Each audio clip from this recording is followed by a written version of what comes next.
नमस्कार मित्रांनो, Nalanda coaching classes या यूट्यूब चॅनलवरती तुमचं मनपूर्वक स्वागत आहे. सायन्स पार्ट 2 या विषयाच्या संदर्भात आपण जे महत्त्वाचे आहेत, जे क्वेश्चन्स, हॉट क्वेश्चन्स म्हणतो आपण, तर ते क्वेश्चन्स या व्हिडिओमध्ये डिस्कस केलेले आहेत. तर पूर्ण व्हिडिओ काळजीपूर्वक आणि मनपूर्वक बघा. पेन पेपर असेल तर जवळ ठेवा आणि तुम्ही लिहून घ्या, नसेल तर स्क्रीनशॉट काढा, कारण तुम्हाला तुमच्या अभ्यासामध्ये याची हेल्प होणार आहे. आपल्याकडे वेळ कमी आहे आणि अभ्यास जास्त करायचा आहे म्हणून. आता एक गोष्ट क्लिअर करतो, हे सगळे जे क्वेश्चन्स देतोय तर मी म्हणत नाही की 100% सगळे प्रश्न ह्याच्यातलेच येतील. मे बी ह्याच्यातले येणार सुद्धा नाहीत.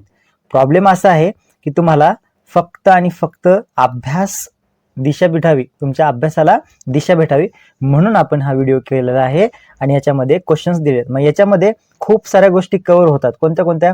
तुमचं MCQ कव्हर होतं. हे क्वेश्चन ज्यावेळेस तुम्ही सॉल्व्ह करता किंवा या क्वेश्चनचा ज्यावेळेस पुस्तकातून अभ्यास करत असता तर त्याच्यामध्ये तुमचं MCQ सॉल्व्ह होत असतात. ऑड, फाइंड ऑड, वेगळा घटक ओळखा, हे सॉल्व्ह होत असतं. त्याच्यानंतर सायंटिफिक रिझन्स द्या, हे सॉल्व्ह होत असतं. मॅच द पेअर्स, हे सुद्धा तुमचं सॉल्व्ह होत असतं. त्यामुळं हा व्हिडिओ एकदम काळजीपूर्वक बघा. पेन पेपर जवळ आहे, तुम्ही ठेवून तो तिथं लिहून घ्या, जिथं गरज आहे तिथं लिहून घ्या. तर बघा, पहिला आपला जो टॉपिक आहे तर तो आहे अनुवंशिकता व उत्क्रांती. ह्याच्यावरती ऑलरेडी एक प्रश्न येऊन गेलेला आहे. कोणता? तर अनुवंशिकता व अनुवंशिक बदल यातील तुम्हाला काय माहिती सांगायची आहे. म्हणजेच अनुवंशिकता म्हणजे काय आणि अनुवंशिक बदल कसे घडतात याच्याबद्दल तुम्हाला प्रश्न विचारण्यात आलेला होता. त्यातच दुसरा घटक आहे प्रतिलेखन, भाषांतरण व स्थानांतरण म्हणजे काय.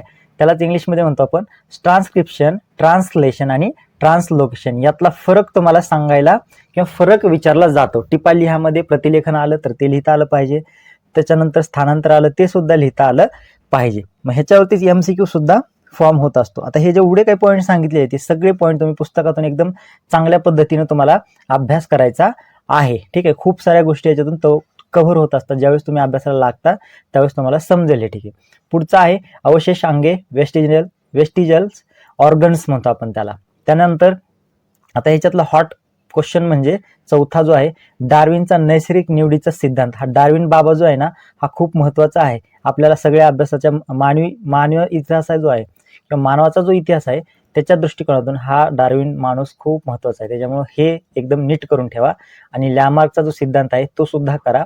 लास्टला इथं मानवी उत्क्रांती कशी झाली याच्याबद्दल तुम्हाला लिहिता आलं पाहिजे. 2 मार्क किंवा 3 मार्काला प्रश्न येतो. हा होता तुमचा पहिला टॉपिक, अनुवंशिकता व उत्क्रांती. याच्यावरती एवढे सारे काही महत्वाचे पॉईंट्स आहेत, घटक आहेत की ज्यावरती तुम्हाला प्रश्न विचारले जातात. मग याच्यातले खूप सारे प्रश्न डायरेक्टली आणि इनडायरेक्टली कव्हर होत असतात. ठीक आहे, दुसरा टॉपिक आहे तुम्हाला सिलेबसमध्ये सजीवातील जीवन प्रक्रिया भाग 1. मग ह्याच्यामध्ये कोणते कोणते घटक आहेत की डायरेक्ट आणि इनडायरेक्ट मार्क तुम्हाला देऊन जात असतात. ठीक आहे, मग आपण पहिला घटक याचा सांगू शकतो काय, ऑक्सिश्वसन व विनॉक्सी श्वसन यातला फरक स्पष्ट करा. हे येऊ शकतं किंवा नुसतं विनॉक्सी श्वसन तुम्हाला टिपा लिहायला येऊ शकतं किंवा ऑक्सिश्वसन टिपा लिहामध्ये येऊ शकतं. कशाही प्रकारचा प्रश्न होतो, तुम्हाला अभ्यास करायचा आहे. ह्याच्यावरती MCQ सुद्धा तुमचे सॉल्व्ह होत असतात. ठीक आहे, मॅच द पेअर सॉल्व्ह होत असतं. ठीक आहे, त्याच्यामुळे तुम्हाला हे हॉट टॉपिक्स किंवा हायलाइटेड तुम्हाला दिलेले आहेत इथं. ठीक आहे, पुढचा सूत्री आणि अर्धगुणसूत्री पेशी विभाजन याच्यातला फरक तुम्हाला स्पष्ट करा. याच्यावरती ऑलरेडी एक प्रश्न येऊन गेलेला आहे, त्याच्यामुळे ह्याला ऍड केलेला आहे. ठीक आहे, ह्यावेळेस अर्धगुणसूत्रीवरती येईल. पहिले सूत्रीवरती आलता, आता अर्धगुणसूत्री पेशी विभाजनावरती येईल. ठीक आहे, पुढं पेशी विभाजन हा पेशीच्या आणि सजीवाच्या अनेक गुणधर्मांपैकी एक महत्वाचा गुणधर्म आहे. याचं तुम्हाला वैज्ञानिक कारण द्यायचं आहे. ह्याचं तुम्हाला वैज्ञानिक कारण देता आलं पाहिजे. पुढचं आहे आकृतीच्या मदतीने सूत्र विभाजनाचे सविस्तर वर्णन करा. आता हे सूत्र विभाजन खूप महत्वाचा पॉईंट आहे, त्याच्यामुळे याच्यात ऍड केलेला आहे. काय तर आकृतीच्या साहाय्याने तुम्हाला हे वर्णन करायचं आहे. पुढचा प्रश्न शरीराच्या वाढ व विकासासाठी सर्व जीवन प्रक्रिया मोलाचे योगदान कसे देतात याचं सुद्धा तुम्हाला कारण द्यायचं आहे. इथं मिक्स क्वेश्चन केलेले आहेत, म्हणजेच कारणे द्या, त्याच्यानंतर टिपा लिहा असेल किंवा फरक स्पष्ट करा असेल. मग आता दिलेलं काय तुम्हाला MCQ दिलेले नाहीत किंवा मॅच द पेअर्स दिलेले नाहीत का, तर ह्याच्यातूनच ह्या गोष्टी काय होत असतात, डायरेक्टली इनडायरेक्टली कव्हर होत असतात. हे तुम्हाला समजून येतं तुम्ही ज्यावेळेस अभ्यास करतात त्यावेळेस. मग फ्लो चार्ट आहेत जे पुस्तकामध्ये याच टॉपिकमध्ये नाही तर जेवढे काही टॉपिक आहेत 10 तुम्हाला, त्या 10 टॉपिक मधले फ्लो चार्ट आणि डायग्राम्स एकदम व्यवस्थित करून ठेवा. डायग्राम्स आणि फ्लो चार्ट व्यवस्थित करून ठेवा. साखळ्या जे आहेत, अन्न साखळी असेल ते सुद्धा एकदम काळजीपूर्वक करून ठेवा. पुढचा तुमचा धडा आहे किंवा टॉपिक आहे तिसरा सजीवातील जीवन प्रक्रिया भाग 2. याच्यामध्ये लैंगिक प्रजनन, असेक्शुअल रिप्रोडक्शन आणि अलैंगिक प्रजनन आणि लैंगिक प्रजनन यांच्यातील फरक स्पष्ट करा येतं परीक्षेला. त्याच्यानंतर याच्यातले वेगवेगळे घटक कोणते आहेत यांचा सुद्धा समावेश याच्या तुम्हाला अभ्यासामध्ये करावा लागणार आहे.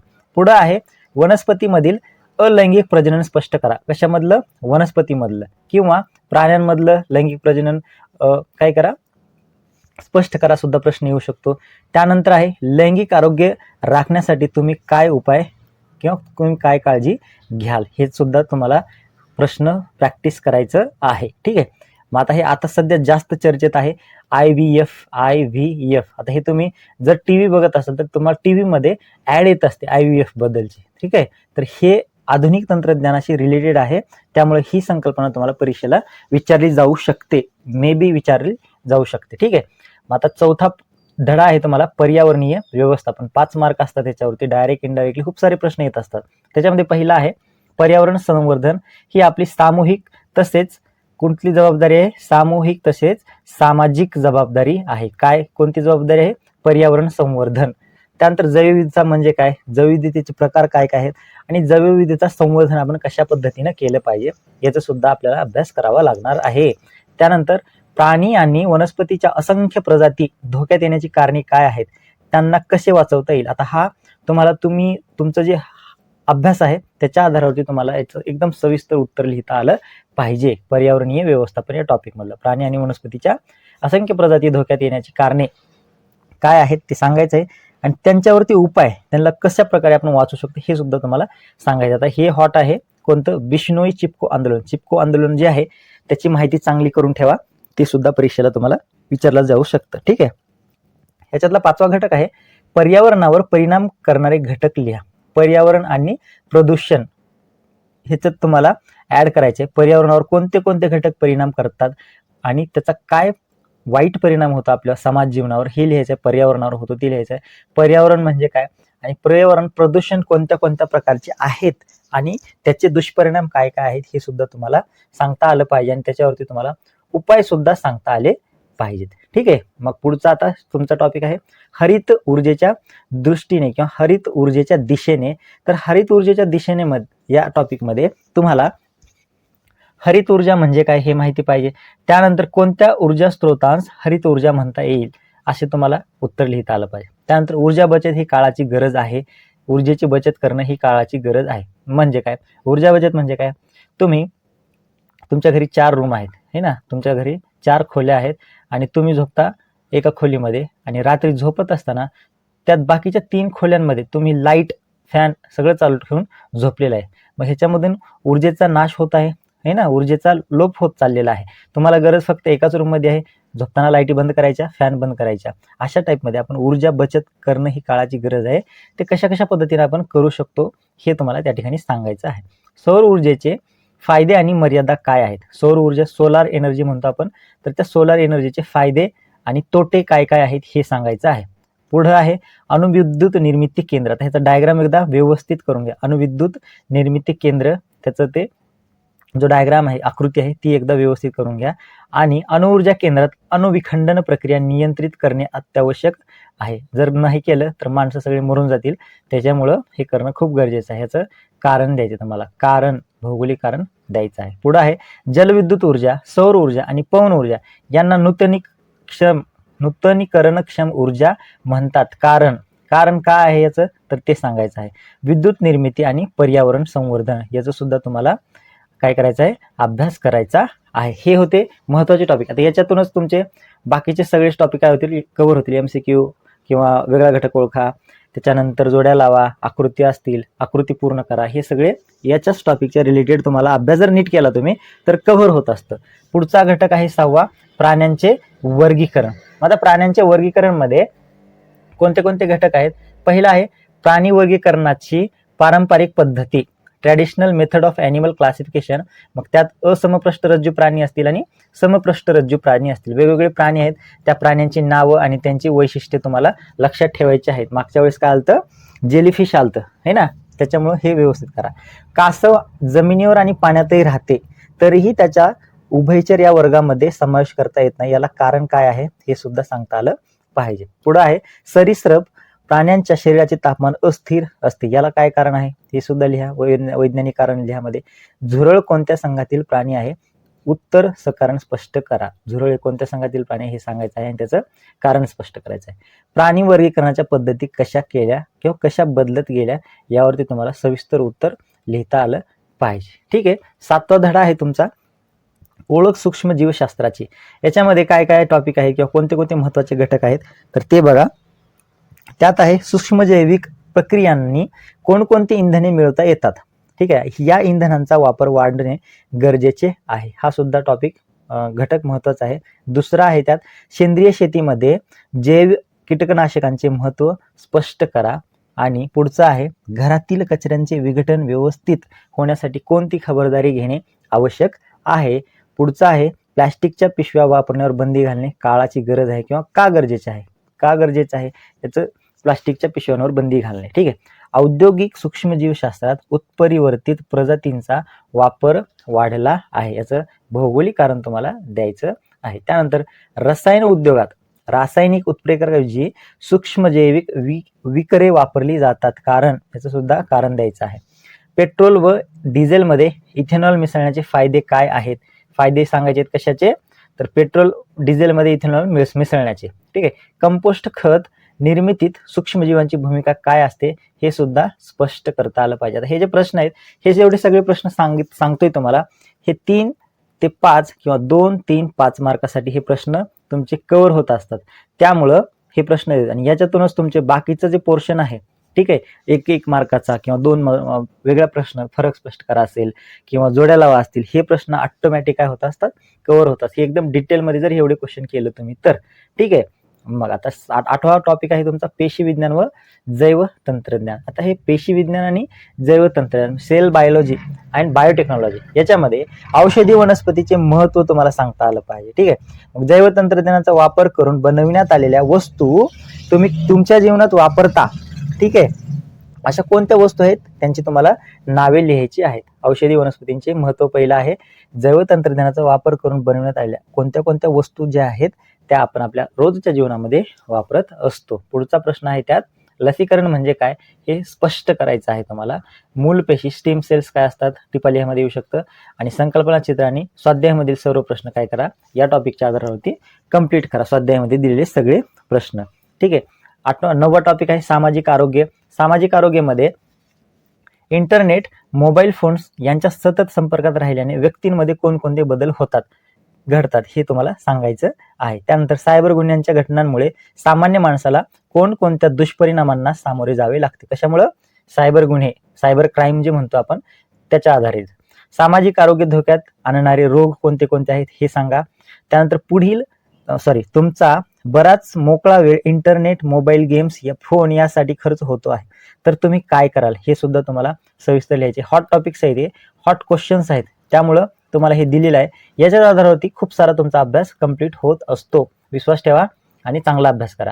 शेवटचा टॉपिक आहे आपत्ती व्यवस्थापन. आता आपत्ती व्यवस्थापन मध्ये तुम्हाला पहिला प्रश्न असतो, आपत्ती व्यवस्थापन म्हणजे काय, आपत्ती व्यवस्थापनाचे स्वरूप काय असते, प्राधिकरण म्हणजे काय आणि आपत्ती व्यवस्थापनाचे उद्दिष्ट काय आहे हे करा व्यवस्थित.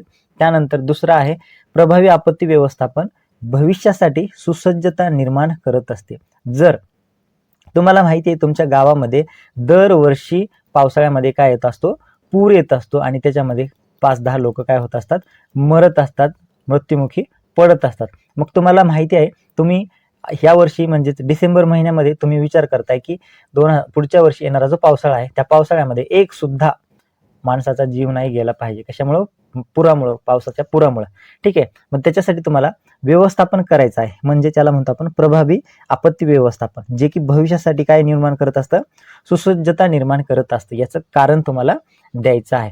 पुढचं आहे दुसऱ्या महायुद्धानंतर मानवी आपत्तीमध्ये वाढ होण्याची कारणे सांगा. सेकंड वर्ल्ड वॉर जे होतं 1939 to 1945, तर या दरम्यान मानवी आपत्तीमध्ये वाढ का झाली हे ना, मानवी आपत्तीमध्ये ह्याची कारण तुम्हाला सांगायची आहेत. चौथा प्रश्न प्रथमोपचाराचे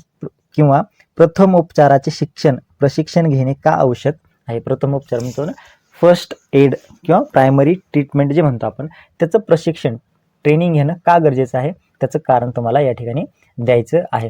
हे होते तुमचे हायलाइटेड टॉपिक्स होते, त्यालाच आपण हॉट क्वेश्चन्स म्हणतो. आणि या हॉट क्वेश्चनच्या आधारे तुम्हाला कोणते कोणते प्रश्न कव्हर होतात बघा. पहिलं MCQ कव्हर होतं, त्याच्यानंतर वन लाइनर कव्हर होतात, त्याच्यानंतर पुढचं तुमचं वेगळा घटक ओळखा हे होतं. त्यानंतर येतं तुमचं चूक की बरोबर, हे सुद्धा चूक व बरोबर हा सुद्धा प्रश्न कव्हर होत असतो. पुढं आहे टिपा लिहा कव्हर होतो, आणि फरक स्पष्ट करा हा सुद्धा क्वेश्चन काय होतो कव्हर होतो. आणि शेवटी येतो तुमचा मोठा प्रश्न असतो 5 मार्काचा, तो सुद्धा आपण या ठिकाणी डिस्कस केलेला आहे. मग आता तुम्हाला करायचं काय आहे, तर पुस्तकामध्ये दिलेले सगळे काही धड्याच्या खालचे स्वाध्याय आहेत, स्वाध्यायामधले जेवढे काही क्वेश्चन्स आहेत ते सगळे एकदम चांगलं प्रामाणिकपणे तुम्हाला कंप्लीट करायचं आहे, अभ्यास करायचा आहे. काय करायचं आहे, स्वाध्याय एकदम मन लावून तुम्हाला करायचा आहे.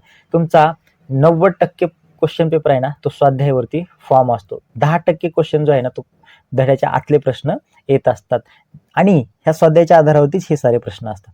त्यामुळे तुम्हाला म्हणतोय स्वाध्याय तुमच्या मनानं तुम्ही काय करा, एकदम प्रामाणिकपणे व्यवस्थित करून ठेवा. तुम्हाला जर परीक्षेमध्ये चांगले मार्क पडले तर मग विचारा मला, ठीक आहे. चांगला करा, व्यवस्थित अभ्यास करा. तुम्हाला परीक्षेसाठी खूप खूप शुभेच्छा. भेटूया पुन्हा एका अशाच आणि इन्फॉर्मेटिव्ह व्हिडिओमध्ये. तोपर्यंत नालंदा कोचिंग क्लासेस चॅनलला सबस्क्राईब करा आणि आपल्या मित्रांना हा व्हिडिओ शेअर करा, या चॅनलबद्दल माहिती सांगा. धन्यवाद. Take care. Bye bye.